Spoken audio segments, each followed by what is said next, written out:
We usually try to post some stuff, or anywhere else that allows for posting. What is our theme again? Just love. Just love. And I know that when I chose the books for the last bookmark, I had a couple people say, Kathy, they're so dense. They're science, they're crunchy. So I specifically chose some books that are much more story-oriented, much a little bit easier to swallow. Although I will be talking a little bit about the last book from last year.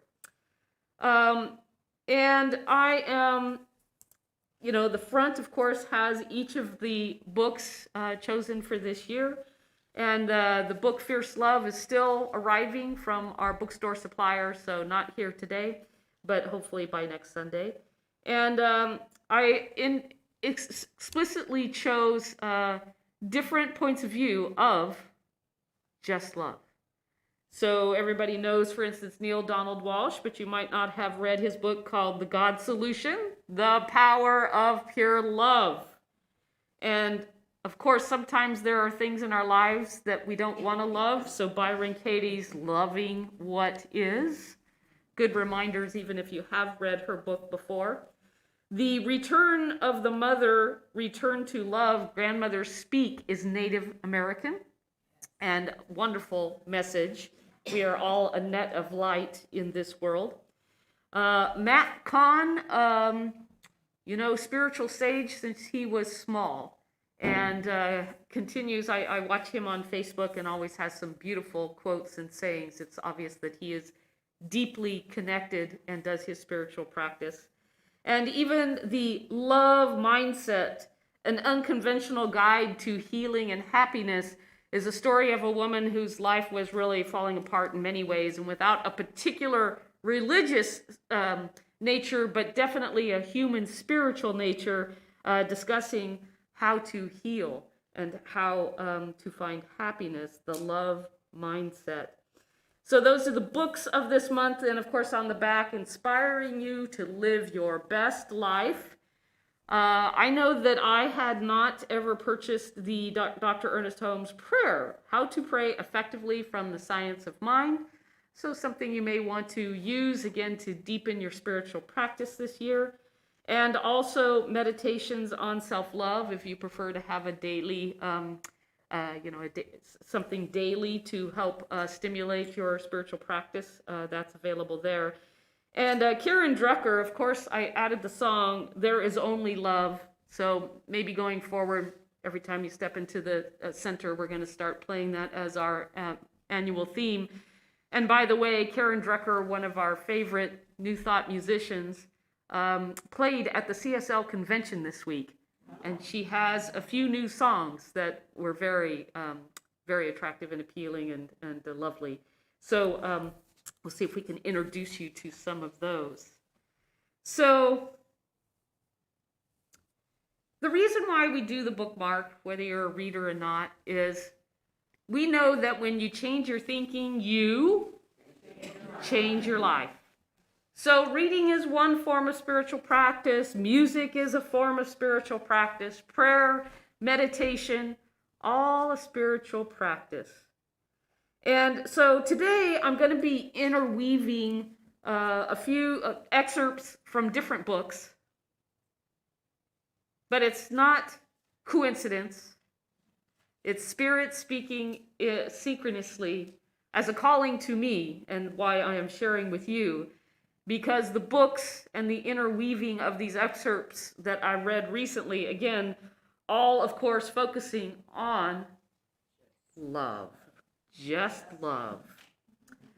Now, I had mentioned last week, one of the things I was going to do is test out one of the new things we're trying out here is we actually have a device that will allow me, it showed up for a second and then it disappeared,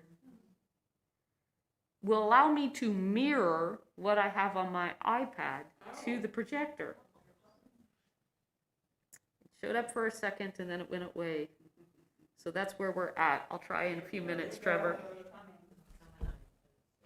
It's not connecting to the Wi-Fi. I don't know why. Okay, you and I can talk about that later. Plan B. You're going to laugh because I tell all the faculty at Chico State, it's technology. Always have a plan B.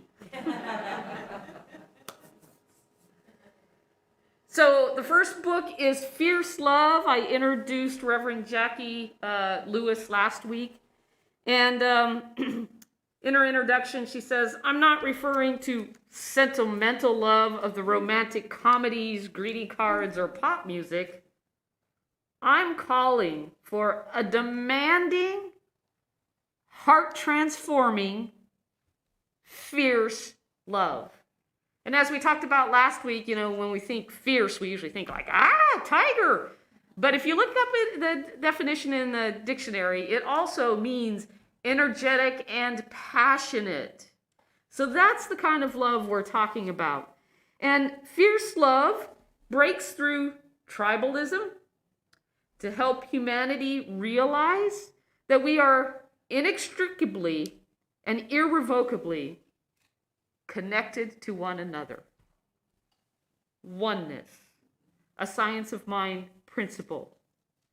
And in the urgency of now, we simply must ask questions as we consider everybody, all people, thriving in the world.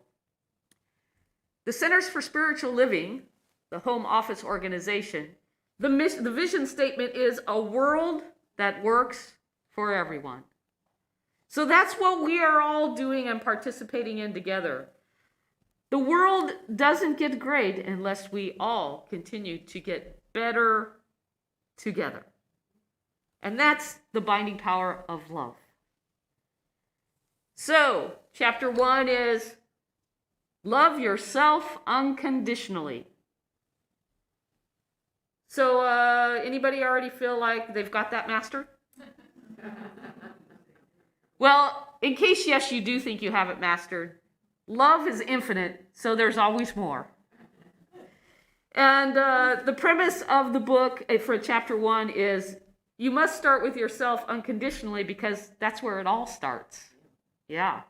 And there is a quote from Rudy Francisco that I think says it very well. Perhaps we should love ourselves so fiercely that when others see us, they know exactly how it should be done. Who do you think of when you think of that? Who? Children? Who else? Jesus. No matter where he walked, right? The woman touched his cloak and was healed. He obviously exuded such love that his presence spoke to those who were around him. Now, at the end of chapter 1, she asked lots of questions, which again, I invite you to read the book and to spend some time with the questions that she's asking. One of the questions is, what do you really think, know, and understand about yourself and your life? What's the real story you tell yourself? And that takes listening to yourself, which is why we do meditation. To hear the voice.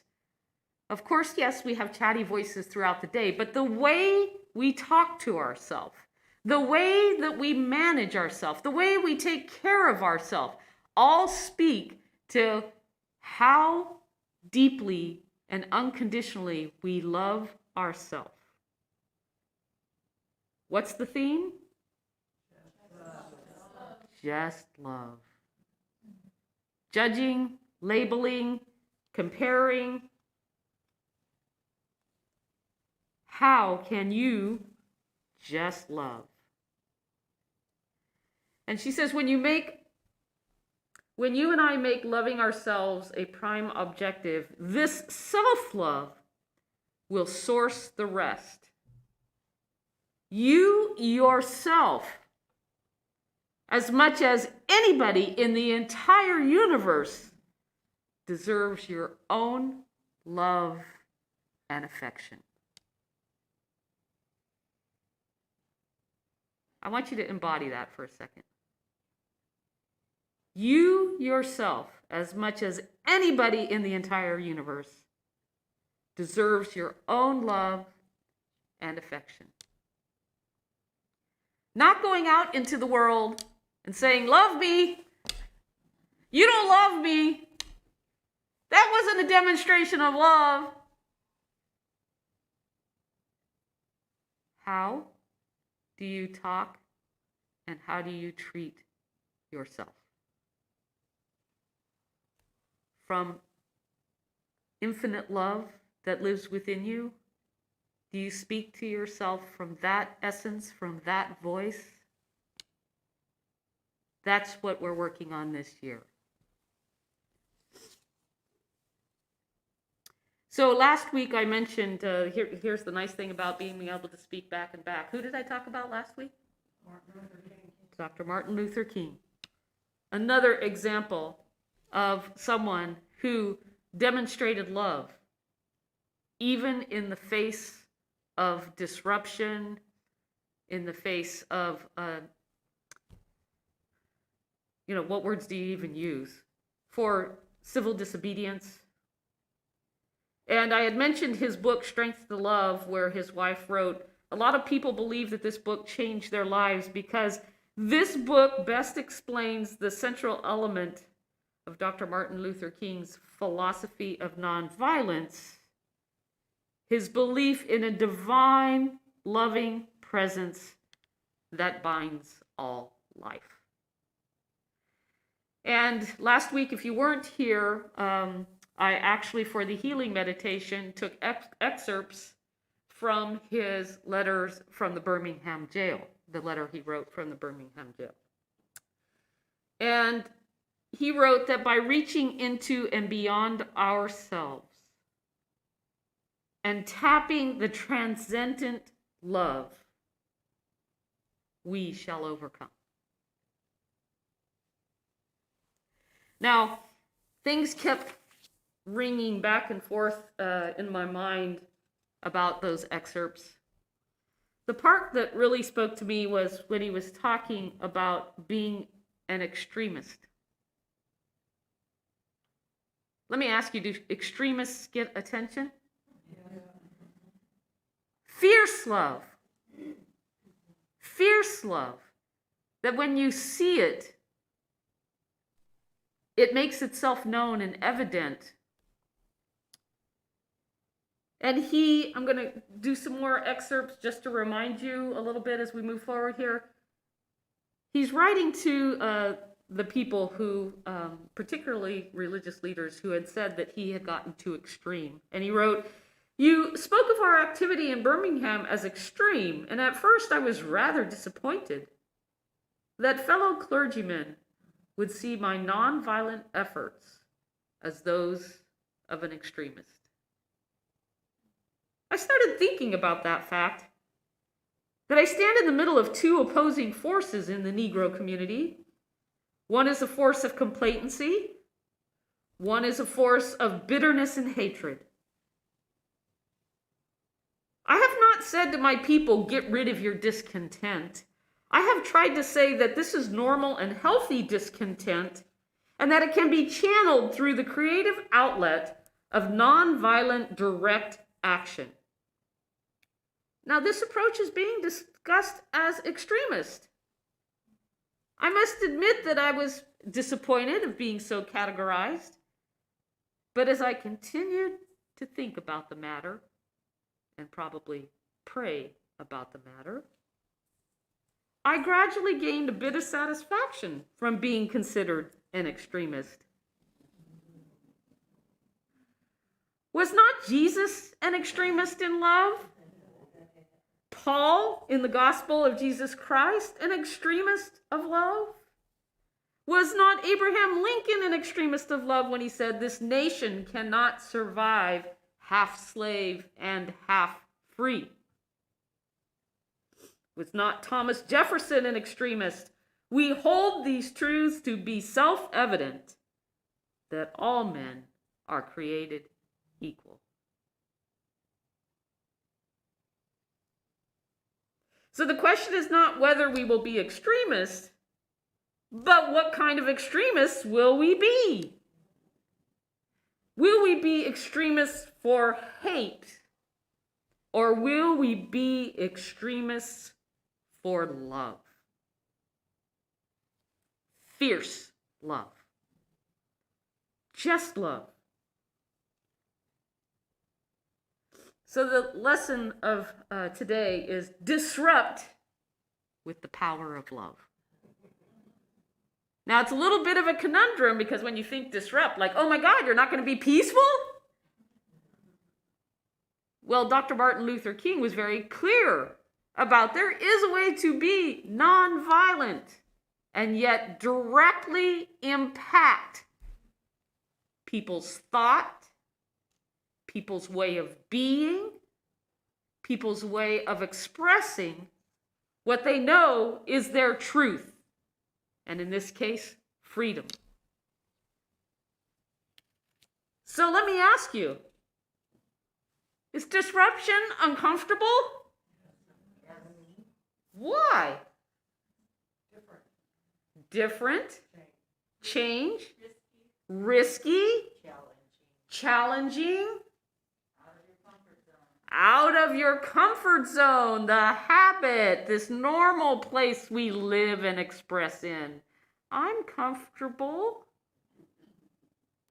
I'm good. I'm good. Right.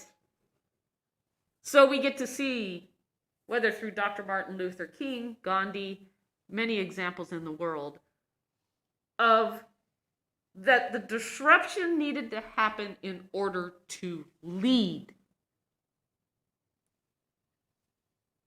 So that leads to, how do you disrupt with the power of love?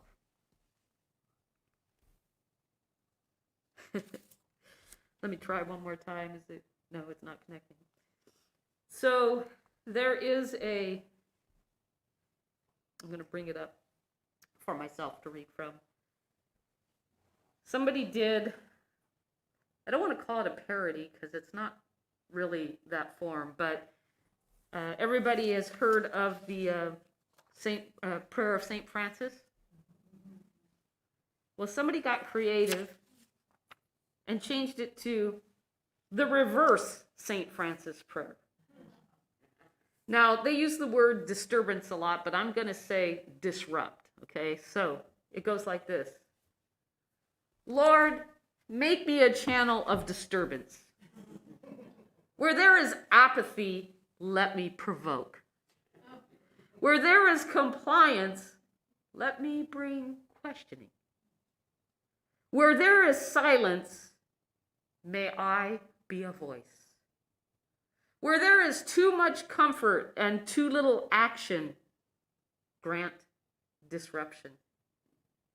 Where there are doors closed and hearts locked, grant the willingness to listen. When laws dictate and pain is overlooked, when tradition speaks louder than need, grant that I may seek rather to do justice than to talk about it. Disturb us, O Lord, to be with as well as for the alienated, to love the unlovable as well as the lovely. Lord, make me a channel of disturbance. Beautiful, not right? Especially for these times. Yeah.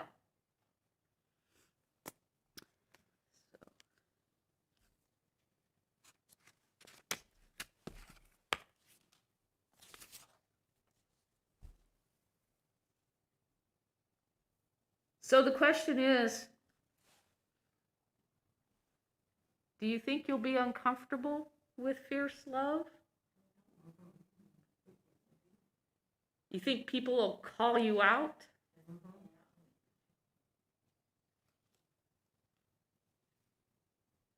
What shall you do to not only think or talk about fierce love, but to embody it and show up to be it. What will that take?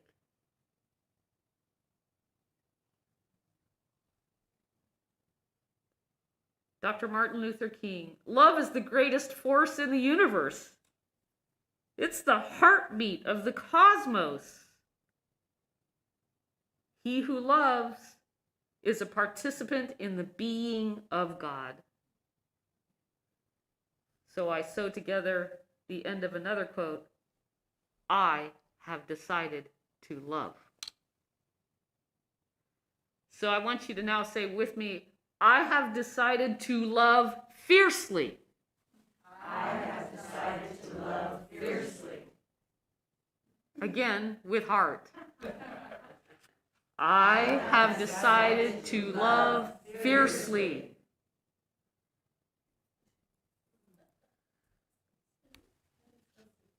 Dr. Ernest Holmes said, if one makes himself receptive to the idea of love, he becomes lovable.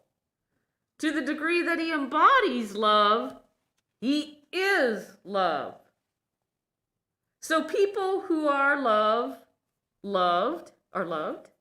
and whoever becomes receptive to the idea of peace and poise and calm, whoever embodies these divine realities, finds them flowing through him as he becomes peace and love. Now, some of you may recognize this book. This was the last book of last year. And yes, it was crunchy.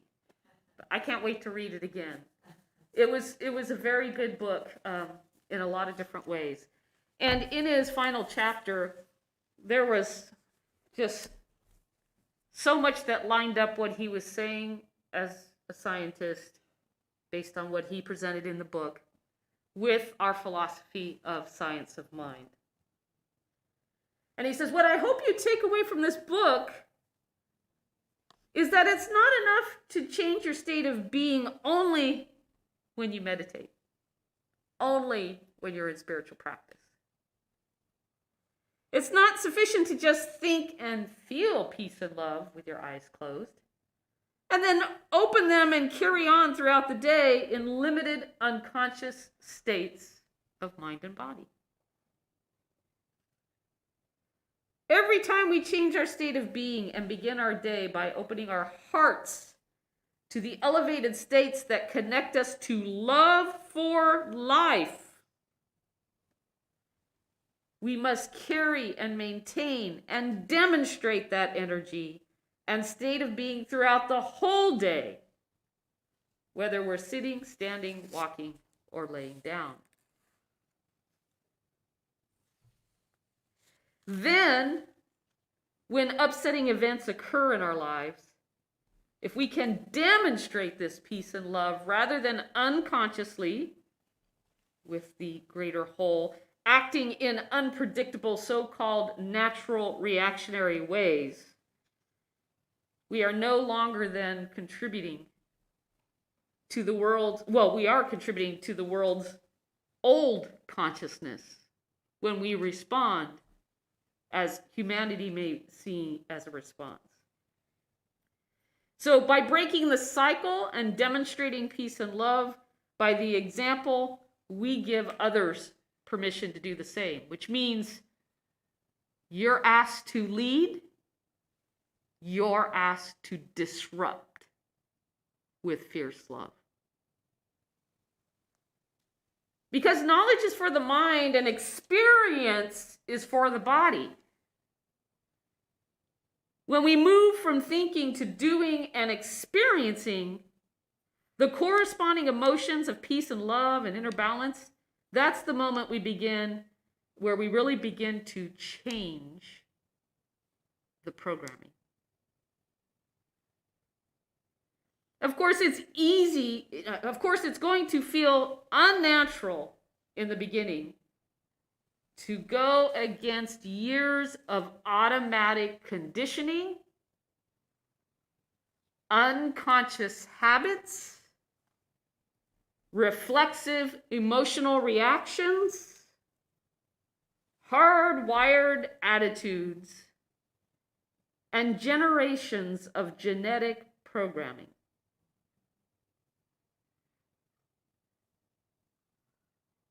To do what feels natural, comfortable, means going against what we have all been genetically programmed or socially conditioned to live when we're threatened in some way.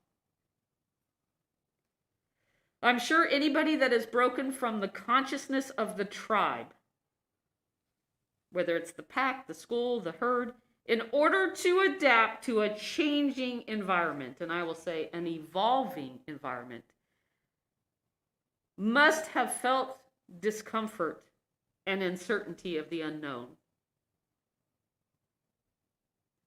But let's not forget that living in the unknown means we are living in the realm of possibility. This is the time in history when it's not enough to simply know. This is the time to know how. Fierce love. Dr. King says, I believe that unarmed truth and unconditional love will have the final word. So let's seize this moment now and love fiercely. Namaste.